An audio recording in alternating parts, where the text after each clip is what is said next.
semuanya? Lalu pembelajaran kita mulai. Kita awali dengan basmalah. Bismillahirrahmanirrahim. Dan kita awali dengan membaca Al-Fatihah. Bismillahirrahmanirrahim. Alhamdulillahirabbil alamin.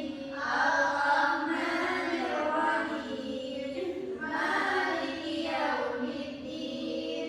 Iyyaka na'budu wa iyyaka nasta'in. Ihdinas siratal mustaqim. Siratal ladzina an'amta 'alaihim ghairil maghdubi 'alaihim waladdallin. Amin.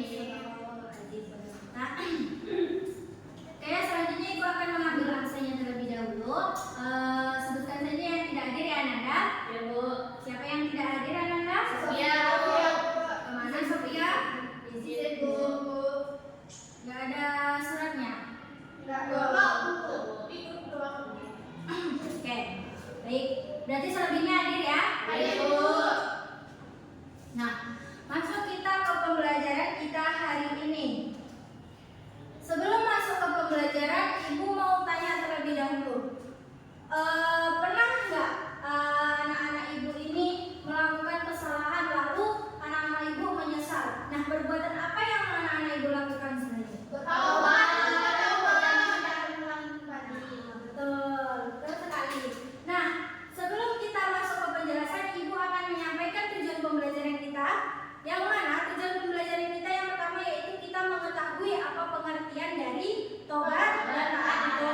Terus yang kedua kita mampu mengetahui dalil atau syarat-syarat yang ditentukannya dalam bertobat. Terus yang ketiga yaitu kita mampu mencari contoh dari sifat tobat dan taat. Terus yang terakhir dampak positif dari tobat dan taat itu. Baik, judulnya yaitu kita tentang taubat Dan taat. dan taat. Nah, yang pertama yaitu tentang pengertian. Ada yang tahu pengertian dari taubat? Oke, betul. Pengertian dari taubat menurut bahasa yaitu kembali.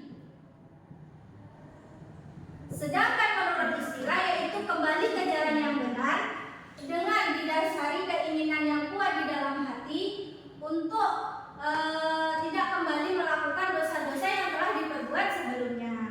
Nah, yang dimana di dalam taubat ini dijelaskan dalam Quran surat An-Nasr ayat 3. Ibu, tolong Anda Dina. A'udzu billahi minasyaitonir rajim. Bismillahirrahmanirrahim. Fasabbih bihamdi rabbika wastaghfir innahu kana tawwaba. Artinya sekalian Anda. Yang artinya bertasbihlah dengan memuji Tuhanmu dan mohonlah ampun kepadanya. Sesungguhnya Dia Maha Penerima taubat. Nah, betul.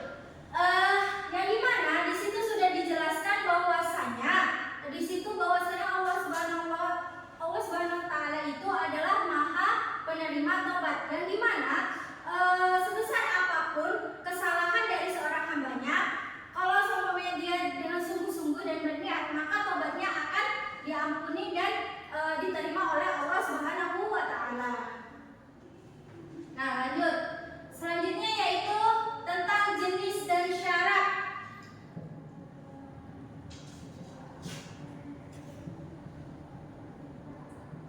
Dari pengertian tadi sudah dapat dipahami? Oke.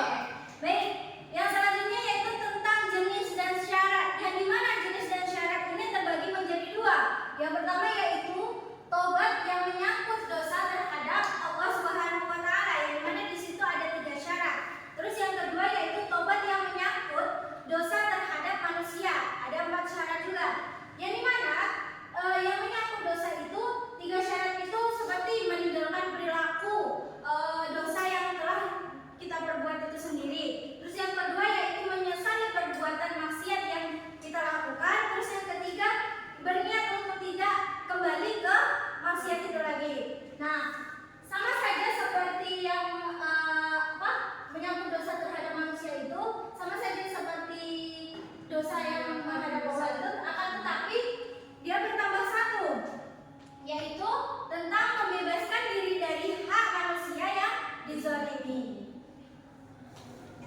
Nah, selanjutnya yaitu tentang dampak.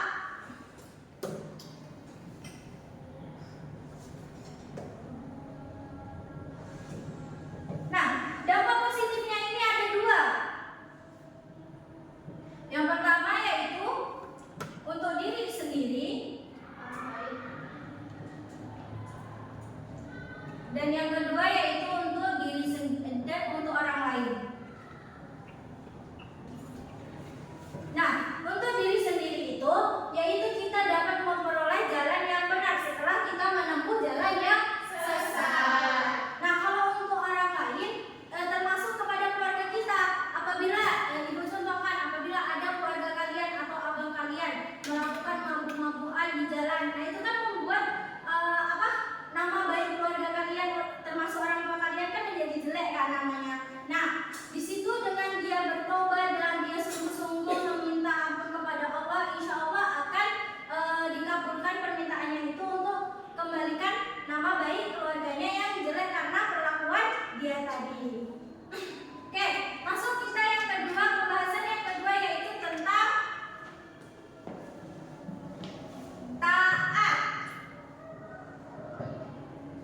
Ada yang tahu pengertian taat apa? Tunduk. Nah, betul. Ada yang tahu lagi? Patuh. Setia.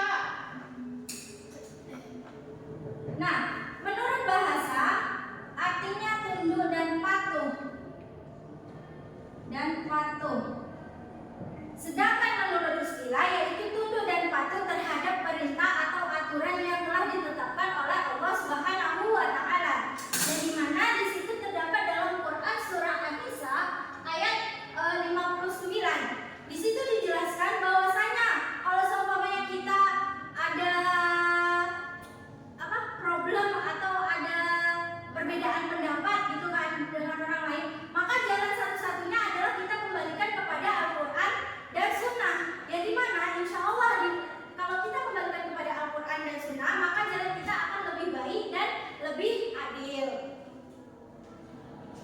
Baik, selanjutnya yaitu tentang contoh. Siapa yang bisa mencontohkan dari sifat taat kepada Allah ini?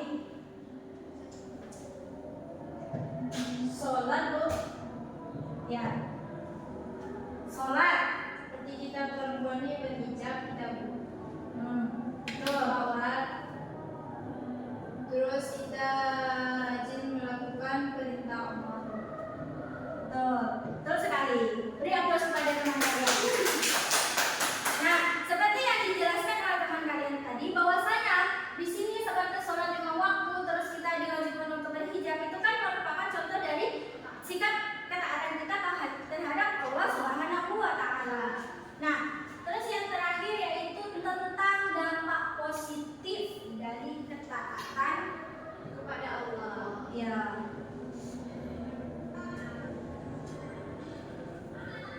Nah, dampak positifnya ini ada 3, yang dimana yang pertama itu memperoleh kepuasan batin, yang mana batin kita itu tidak ragu-ragu lagi karena kita sudah melakukan sesuatu ketaatan kepada Allah Subhanahu wa taala. Terus yang kedua, kita dapat memperoleh ridho dari Allah dengan kita menaati peraturannya tadi, tidak berbuat yang zalim. Nah, itu termasuk perbuatan ridho kepada Allah. Terus yang terakhir yaitu memperoleh kemenangan atau keuntungan yang besar yang sesuai dengan firman Allah Subhanahu wa taala.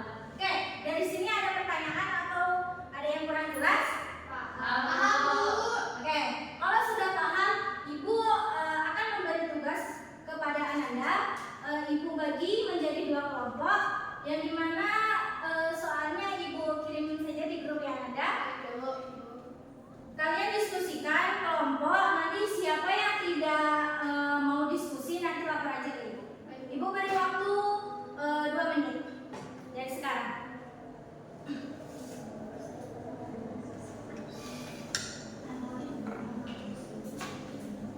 Jadi orang pertama Bu. Iya.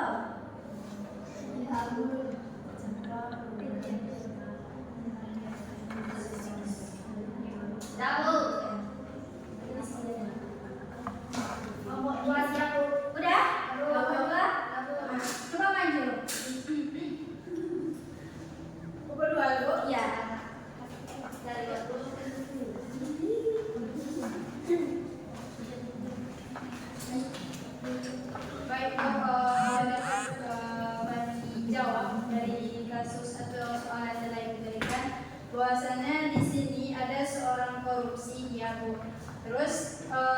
dia masih banyak dilakukan orang yang mengaku muslim karena taubat dan ketaatan mereka belum benar masuk ke dalam hati dan berlaku.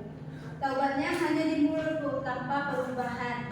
Nah, dari mana ketaatan hanya sebatas ritual ibadah tanpa menyentuh kejujuran dan amanah dalam kehidupan sehari-hari.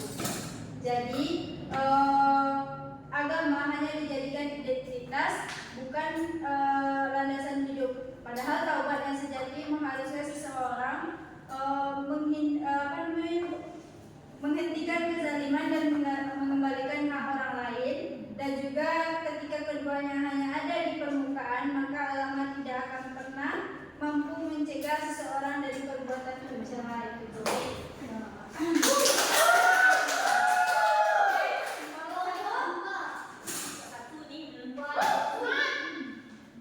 Jadi Bu, dari kelompok 1 itu ciri-ciri orang yang benar-benar bertaubat itu Bu, bukan hanya rajin mengucapkan istighfar saja, tapi benar-benar berhenti dari kesalahannya, kemudian menyesalinya dengan secara sungguh-sungguh dan tidak mengulanginya lagi. Kemudian perubahan itu harus terlihat dalam perilaku yang nyata, bukan hanya perasaan sesaat saja.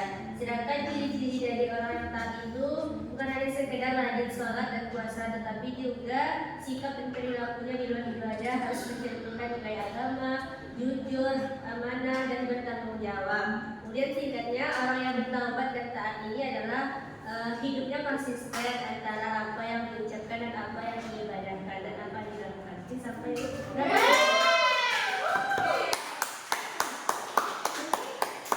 Dari sekian banyak itu kita dapat simpulkan bahwasanya taubat dan taat itu tidak bisa kita dari ucapan saja, tetapi harus ada perubahan dari diri kita sendiri. Oke, sekian banyak yang Ibu sampaikan tadi. Ada yang bisa menyimpulkan nggak apa pembelajaran kita dari awal sampai akhir tadi? Coba Ibu. Jadi kesimpulan pada pembelajaran hari ini itu taubat Bu. Taubat ini adalah sikap menyesali kesalahan, kemudian memohon ampun kepada Allah dan bertekad untuk tidak mengulanginya lagi. Sedangkan taat yaitu melaksanakan perintah Allah dan Rasulnya serta menjauhi segala larangannya. Kemudian dengan bertaubat dan taat ini seorang muslim juga dapat memperbaiki diri, meningkatkan keimanan serta memperoleh rahmat dari Allah Subhanahu wa taala. Oke, dari sekian banyak itu Ibu anggap kalian sudah paham ya Nanda? Nah, mungkin Ibu akan kasih tugas di rumah saja. Tolong ringkas saja materi yang kita bahas sekarang karena tanggal 25 kita akan melaksanakan UTS. Jadi Ibu harap sungguh-sungguh dalam belajar dan tidak bermain-main lagi karena kalian juga udah kelas 8 mau masuk kelas 9 kan. Nah, jadi Ibu berharap kalian dapat bersungguh-sungguh. Nah, mungkin itu yang dapat Ibu sampaikan. Sebelum Ibu tutup, mari kita membaca hamdalah. Nah, Ibu akhiri